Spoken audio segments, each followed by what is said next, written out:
என் இனிய தமிழ் நண்பர்களுக்கு துரிசையரா சுந்தரின் அன்பான வணக்கங்கள். போன வாரம் பங்குச்சந்தைகள் கொஞ்சம் இறங்குமுகமாக தான் இருந்தது. ஆனால் இறங்குமுகமாக இருந்தாலுமே சில நல்ல விஷயங்களும் நடந்தது. போன வாரத்துக்கு முன் வாரம் அமெரிக்க ஜனாதிபதியும் இந்திய பிரதமரும் 2 பேரும் சோஷியல் மீடியாவில் போஸ்ட் போட்டிருந்தாங்க. நாங்கள் ஒருத்தருக்கு ஒருத்தர் பேசணும்னு சொல்லிட்டு. ஆனால் என்ன பேசணும்னு அவர் சொன்னதும் என்ன பேசணும்னு இவர் சொன்னதும் வெவ்வேறாக தான் இருந்தது. இருந்தாலும் பங்குச்சந்தைகள் ஒரு ஒரு புதிய உச்சத்தை, புதிய உச்சம்னா ஆல் டைம் ஹை கிடையாது, ஒரு ஸ்விங் ஹை 26,100 அப்படிங்கிற அளவுக்கு போன வாரத்துக்கு முன் வாரம் தொட்டுது. அது தொட்ட உடனே ஒரு பெரிய அளவில் ஒரு இறக்கம் கண்டு ஒரு கிட்டத்தட்ட 400-500 புள்ளிகள் இறங்குச்சு. அதுக்கப்புறம் திரும்ப கடந்த வாரம் திரும்ப இன்னொரு தடவை அந்த புதிய உச்சம் 26,100 தொட்டுது. தொட்டுட்டு பங்குச்சந்தைகள் பெருமளவு இறங்கிடுச்சு. கடந்த 3 நாட்களாக பங்குச்சந்தை இறங்கினதுக்கு ஒரு மிகப்பெரிய காரணம்னு நம்ம சொல்லலாம். அது எஃப்ஐஐ செல்லிங். போன எக்ஸ்பைரி டே அன்னைக்கு எஃப்ஐஐ ஒரு கிட்டத்தட்ட 10,000 கோடி பை பண்ணியிருந்தாங்க. ஸோ உடனே மார்க்கெட் ரொம்ப ஈஃபோரிக் ஆகி திரும்ப 26,100 டச் பண்ணிச்சு. அதுக்கப்புறம் தொடர்ந்து 3 நாட்களாக எஃப்ஐஐ செல் பண்ணினே இருக்கிறாங்க. கடந்த 3 நாட்களில் அவங்க 10,000 கோடி ரூபாய்க்கு மேலே அவங்க செல் பண்ணிட்டாங்க. ஸோ அதனால் பங்குச்சந்தைகள் ரொம்ப வீக் ஆகிடுச்சு. ஸோ கடந்த வாரத்தில் நிஃப்டி ஒரு நெகட்டிவாக தான் க்ளோஸ் ஆகிருக்கு. சரி, இப்போ அடுத்த வாரத்தில் ஒரு நாள் விடுமுறை தினம். மொத்தம் 4 நாள் தான் இருக்குது ட்ரேடிங்கு. இந்த 4 நாட்களில் பங்குச்சந்தைகள் எப்படி இருக்கும் அப்படிங்கிறத நம்ம பார்க்குறோம். ஸோ முதல்ல செய்திகள். ஜிஎஸ்டி கலெக்ஷன், அக்டோபருடைய ஜிஎஸ்டி கலெக்ஷன் 1.96 lakh crore அப்படின்னு வந்திருக்கு. ஜிஎஸ்டி ரேட்டு அவங்க ரெடியூஸ் பண்ணியிருந்தாங்க மத்திய அரசாங்கம். அப்போ என்ன சொல்லியிருந்தாங்க, எங்களுக்கு ஒரு 2 லட்சம் கோடி அளவுக்கு நஷ்டமாகும் அப்படின்னு சொல்லியிருந்தாங்க. ஆனால் அதுக்கு அடுத்த மாதமே ஆகஸ்ட் மாதம் 1.72 lakh crore கலெக்ஷன் ஆகிருந்தது. செப்டம்பர் மாதம் அது அப்படியே 1.89 lakh crore ஆச்சு. அக்டோபரில் அது அப்படியே திரும்பவும் 1.95 lakh crore ஆயிருக்கு. ஸோ வரி விகிதங்கள் குறைத்தால் வரிகள் குறையாது அப்படிங்கிறதுக்கு ஒரு சிறந்த எடுத்துக்காட்டு. வரி விகிதங்கள் குறையும் போது பொருட்களோட விலை குறையும். பொருட்களோட விலை குறையும் போது அது டிமாண்ட் அதிகமாகும், பொருட்கள் அதிகமாக விற்பனை ஆகும். அதனால் அவங்க அப்சல்யூட் கலெக்ஷன் அதிகமாகும். ஸோ இந்த மாதிரி நல்ல விஷயங்கள்லாம் நடந்ததுனால் மத்திய அரசாங்கத்துக்கு இன்னமும் கொஞ்சம் ஜிஎஸ்டியை குறைக்கலாமோ அப்படிங்கிற ஒரு எண்ணம் வருவதற்கு வாய்ப்புகள் நிறைய இருக்குது. ஸோ அந்த வகையில் இந்த ஜிஎஸ்டி கலெக்ஷன் நியூஸ் ஒரு அருமையான நல்ல செய்தி. அது ஒன்று. ரெண்டாவது, நேற்று அக்டோபர் 1 அந்த மந்த்லி ஆட்டோ சேல்ஸ் டேட்டாலாம் வந்தது. ஆட்டோ சேல்ஸ் டேட்டாலாம் ரொம்ப இம்ப்ரெசிவாக இருக்குது. ஏறக்குறைய ஜிஎஸ்டி ரேட்டு குறைச்சதுக்கப்புறம் ஆட்டோமொபைல்ஸ், குறிப்பாக 4 வீலர் சேல்ஸ்லாம் ரொம்ப அதிகமாக இருக்குது. மஹிந்திரா அண்ட் மஹிந்திரா, டாடா மோட்டார்ஸ் எல்லாம் நல்ல சேல்ஸ் நம்பர் டிக்ளேர் பண்ணியிருக்காங்க. ஸோ கண்டிப்பாக வரும் வாரத்தில் ஆட்டோ செக்டர் ஒரு ஃபோக்கஸில் இருக்கும். இது ரெண்டாவது. மூன்றாவது, யூஎஸ் மார்க்கெட்டு. யூஎஸ் மார்க்கெட் கொஞ்சம் ஜிட்டரியாக இருந்தாலுமே ஒரு பெரிய அளவில் பங்குச்சந்தைகள் அமெரிக்காவில் இறங்கலை. ஏன்னா அது எல்லாமே ஒரு ஆல் டைம் ஹைல ட்ரேட் நடக்கிறதுனால அங்கே ஒரு ப்ராஃபிட் புக்கிங் வர்றது அப்படிங்கிறது ஒரு சாதாரணமான விஷயம். ஒரு உதாரணத்துக்கு பார்த்தீங்கன்னா, போன வருஷம் செப்டம்பர் கடைசியில் நிஃப்டி 26,300 இருந்தது. கிட்டத்தட்ட 13 மாதம் முடிஞ்சும் பார்த்தீங்கன்னா நம்ம ஒரு கிட்டத்தட்ட 2-3% கீழே தான் இருக்கிறோம். ஆனால் அமெரிக்க பங்குச்சந்தைகள் கிட்டத்தட்ட 25% கூடுதலாக இருக்குது அந்த தேதியிலேருந்து. ஸோ அதனால் அங்கே ஒரு சின்ன ப்ராஃபிட் புக்கிங் வர்றது ஒரு நார்மலான விஷயந்தான். ஸோ ஆனால் இங்கே நம்ம ஏற்கனவே ரொம்ப பேரிஷாக இருக்கிறோம். ஸோ மண்டே ஆனால் கிஃப்ட் நிஃப்டி பார்த்திங்கன்னா ஒரு கிட்டத்தட்ட ஒரு 100 புள்ளிகள் குறைவாக தான் காமிக்கிறாங்க. ஆனால் இந்த மந்த்லி ஆட்டோ சேல்ஸ் டேட்டா வந்ததுக்கப்புறம், இந்த ஜிஎஸ்டி கலெக்ஷன் டேட்டா வந்ததுக்கப்புறம் அது கொஞ்சம் இம்ப்ரூவ் ஆகும். ஸோ மேபி நாளைக்கு ஒரு 40-50 பாயிண்ட்டுக்கு வேணால் குறைவாக ஓப்பன் ஆகலாம். ஒரு 100 பாயிண்ட் குறைவாக ஓப்பன் ஆகிறதுக்கு வாய்ப்புகள் ரொம்ப குறைவு அப்படின்னு தான் தோணுது. பார்ப்போம் நாளைக்கு எங்கே ஓப்பன் ஆக போகிறாங்கன்னு சொல்லிட்டு. சரி, இப்போ அடுத்த 4 நாட்களுக்கு எது சப்போர்ட்டு எது ரெசிஸ்டன்ஸு அப்படின்னு பார்த்தோம்னாக்கா, ஃபஸ்ட்டு ரெசிஸ்டன்ஸ் பற்றி பேசுகிறோம். போன வாரத்துக்கு முன் வாரம் 26,100 போயிட்டு அங்கேருந்து வேகமாக 400-500 புள்ளிகள் இறங்கிட்டு திரும்ப அந்த என்டையர் 400-500 பாயிண்ட் ரேலி வந்து செகண்ட் டைம் 26,100 கிட்ட போயிட்டு திரும்ப மார்க்கெட் வந்தது. இந்த டெக்னிக்கலாக என்ன சொல்லுவாங்கன்னா, இது வந்து டபுள் டாப் அப்படின்னு சொல்லுவாங்க. ஸோ டபுள் டாப்னா அது வந்து ஒரு என்ன சொல்கிறது, அது ஒரு குட் ரெசிஸ்டன்ஸ். அதை தாண்டது ஷார்ட் டேர்மில் கொஞ்சம் கஷ்டம். ஸோ அதனால் கிளியராக பார்த்தீங்கன்னா அடுத்த 4 நாட்கள், அதாவது அடுத்த ஒரு வாரத்துக்கு பார்த்தீங்கன்னா 26,100 அப்படிங்கிறது ரொம்ப பெரிய ரெசிஸ்டன்ஸாக இருக்கும். பட் வீக்லி எக்ஸ்பைரி நிஃப்டி வந்து டியூஸ்டேக்கு பார்த்தீங்கன்னா 25,900 ஒரு பெரிய ரெசிஸ்டன்ஸ்னு சொல்லலாம். ஏன்னு சொன்னால் இந்த வீக்லி ஆப்ஷனில் பார்த்தீங்கன்னா 25,800 கால் தான் வந்து ஹியூஜாக ஆட் ஆகிருக்குது வெள்ளிக்கிழமை. அது ஒரு ப்ரீமியம் ஒரு 100 ரூபா இருந்திருக்கும். ஸோ அதை கணக்கு பண்ணி பார்த்தீங்கன்னா 25,900 வரைக்கும் இதை செல் பண்ணவங்களுக்கு லாஸ் கிடையாது. அதுக்கு மேலே போனதான் லாஸ். ஸோ அதனால் 25,900 ஒரு பெரிய ரெசிஸ்டன்ஸாக இருக்கும். அடுத்த 2 நாட்களுக்கு 25,900ம் அடுத்த ஒரு வாரத்துக்கு 26,100ம் ஒரு நல்ல ரெசிஸ்டன்ஸாக இருக்கும் அப்படின்னு கணிக்கலாம்.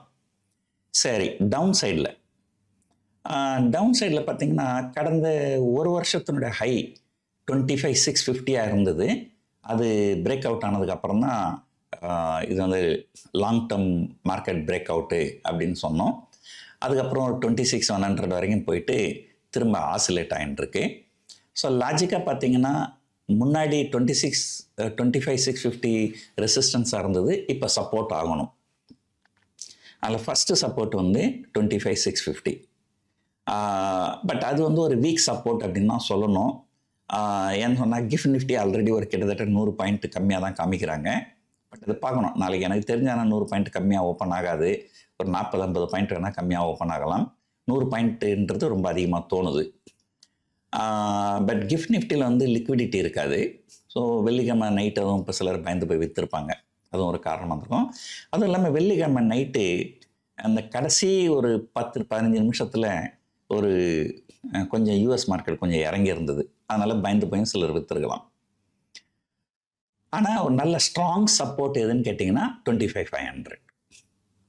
ஸோ 25,500 to 26,100 அது வந்து அடுத்த ஒரு வாரத்துக்கும் 25,500 to 25,900ன்றது அடுத்த 2 நாட்களுக்கும். ஏன்னா 2 நாட்கள் இதுக்காக பேசுகிறேன்னா நிறைய பேர் அந்த வீக்லி ஆப்ஷனில் ட்ரேட் பண்ணுவாங்க. அவங்களுக்கு ஒரு பயனுள்ளதாக இருக்கும் அப்படின்றதுக்காக சொல்கிறோம். சரி, இது இப்படி இருக்குது. சரி, நம்ம இதெல்லாம் வந்து ட்ரேடர்ஸ்க்கு. பட் ஒட்டுமொத்தமாக சந்தைகள் எப்படி இருக்குது அப்படின்னு பார்க்கணுன்னா, நான் ஏற்கனவே உங்களுக்கு சொல்லியிருக்கிறேன் 5 மேஜர் செக்டர் இருக்குது. ஸோ 5 மேஜர் செக்டர் வந்து banking, auto, IT, pharma and FMCG. Of course oil and கேஸில் வந்து ரிலையன்ஸ் இருக்குது. ரிலையன்ஸ் மட்டுமே தனியாகவே ஒரு இண்டெக்ஸ் அப்படின்னு சொல்லலாம். ஸோ இதில் வந்து பேங்கிங்கில் வந்து நம்ம ஆல்ரெடி நிறைய டிஸ்கஸ் பண்ணிட்டோம். இந்த பேங்க் நிஃப்டி வெயிட்டேஜ் இண்டெக்ஸ் ரீஜிக் பண்ணுறதுனால ஹெச்டிஎஃப்சி பேங்க்குக்கும் ஐசிஐசிஐ பேங்க்குக்கும் அது ஒரு நெகட்டிவ். ஸோ இந்த ரொம்ப கீழே இருந்து பங்குச்சந்தைகள் மேலே வந்தப்போ அந்த பேங்கிங் செக்டர் தான் ஃபஸ்ட்டு லீட் பண்ணிச்சு. ஆனால் இப்போது அந்த பேங்கிங் செக்டரில் ஹெச்டிஎஃப்சி பேங்க்குக்கும் ஐசிஐசிஐ பேங்க்குக்கும் வந்திருக்கிற நெகட்டிவ் நியூஸு மேபி ஒரு அடுத்த லெக்குக்கு அது ஒரு பெரிய ரேலியை கொண்டு வராது அப்படின்னு பார்க்கலாம். ஆனால் ஆப்ஷன் ப்ரீமியம்லாம் ரொம்ப லுக்ரேட்டிவாக இருக்குது. நவம்பர் மாதம் இன்னொரு எத்தனை நாள் இருக்குது, ஒரு 15-16 ட்ரேடிங் செஷன் தான் இருக்குது. ஆனால் 60,000 காலை 150 ரூபாய்க்கு ட்ரேட் நடக்குது பேங்க் நிஃப்டியில். ஸோ எனக்கு தெரிஞ்சு பேங்க் நிஃப்டி 60,000 போகிறதுக்கு வாய்ப்புகள் ரொம்ப குறைவு தான். வாய்ப்புகள் பற்றி மட்டும்தான் பேச முடியும். ஏன்னா ஒருவேளை நவம்பர் மாத இறுதிக்குள்ளார 2 விஷயங்கள், ஒன்று பீகார் ஸ்டேட் எலெக்ஷன், இன்னொன்று இந்தியாவுக்கும் அமெரிக்காவுக்கும் உண்டான வர்த்தக ஒப்பந்தம். இது 2 நல்லபடியாக முடிஞ்சிட்டால் போகிறதுக்கு வாய்ப்புகள் இருக்குது. ஸோ இப்போ நம்ம பேசுகிறது எல்லாமே இந்த 2மே வந்து அன்சர்டனிட்டியில் வச்சுன்னு தான் பேசுகிறோம். இப்போதைக்கு அது 2மே வந்து அன்சர்டனிட்டி தான். சரி, பேங்கிங் செக்டர் ஒன்று, அது நல்ல பர்ஃபார்மன்ஸ் பண்ணுற செக்டர்னு பார்த்தீங்கன்னா ஆட்டோ செக்டர். ஆட்டோ வந்து மந்த்லி ஆட்டோ சேல்ஸ் டேட்டா ரொம்ப அருமையாக வந்திருக்குது. ஸோ அதனால் ஆட்டோ செக்டர் வந்து ரொம்ப நல்லா பர்ஃபார்ம் பண்ணும். ஸோ ஒரு ரேங்கிங் படி பார்த்தீங்கன்னா ஆட்டோ செக்டர் வந்து நம்பர் 1ல் இருக்குது, பேங்கிங் செக்டர் நம்பர் 2ல் இருக்குது, ரிலையன்ஸ் அதுதான் ஆயில் அண்ட் கேஸ்ன்னு சொல்ல முடியாது, அதில் இருக்க மற்ற ஸ்டாக்லாம் ஒன்றும் பெரிய ஸ்டாக் கிடையாது, ஒரு ரிலையன்ஸ் மட்டும்தான், அது நம்பர் 3ல் இருக்குது. ஐடி நம்பர் 4ல் இருக்குது.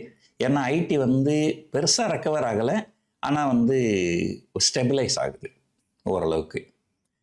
ஏன்னா அதில் ஏறக்குறைய செல்லிங் எல்லாம் முடிஞ்சு போச்சு. இப்போ அது உதாரணத்துக்கு பார்த்தீங்கன்னா டிசிஎஸ் பார்த்தீங்கன்னா 4500லேருந்து 3000 வந்துடுச்சு. அதுவும் கிட்டத்தட்ட 1/3 காலி. இன்னும் எங்கே பெருசாக இறங்க போகுது அப்படின்றதுல அதில் ஒரு பையிங் வருது. கொஞ்சம் கீழே போனால் பையிங் வருது, கொஞ்சம் மேலே போனால் செல்லிங்கும் வருது. அட்லீஸ்ட் வந்து they are trying to stabilize.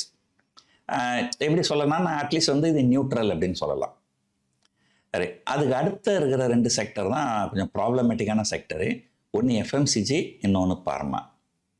FMCG industrial Unilever result வந்தது, பர்ஃபார்மன்ஸ் சரியில்லை, மார்க்கெட் விழுந்தது.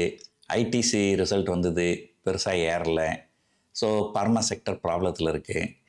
Sorry, FMCG.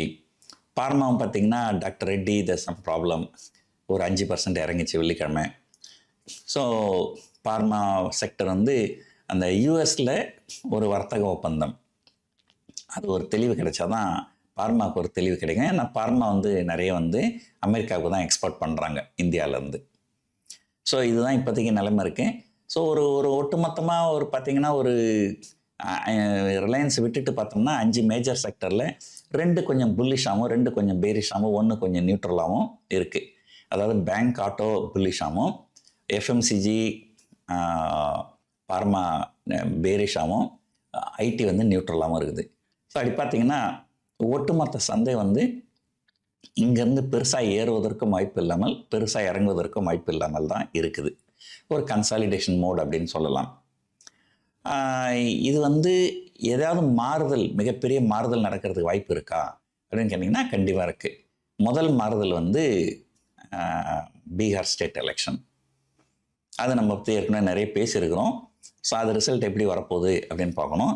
ஆனால் அதனுடைய ரிசல்ட் வந்து நவம்பர் 16ஆம் தேதி வருதுன்னு நினைக்கிறேன். நவம்பர் 14ன்னு நினைக்கிறேன். டேட்டு கரெக்டாக ஞாபகம் இல்லை, நான் பார்த்து செக் பண்ணி சொல்கிறேன் நான். ஸோ அதுக்குள்ளார இந்த வாரம் நிஃப்டி எக்ஸ்பைரியும் முடிஞ்சிடும், அதுக்கு அடுத்த வாரம் நிஃப்டி எக்ஸ்பைரியும் முடிஞ்சிடும். ஸோ அதுக்கப்புறம் பார்த்திங்கன்னா நிஃப்டிக்கு வந்து ஒரு 2 வாரம் தான் டைம் இருக்கும், லெஸ் தென் 10 days தான் இருக்கும். ஸோ இது ஒன்று.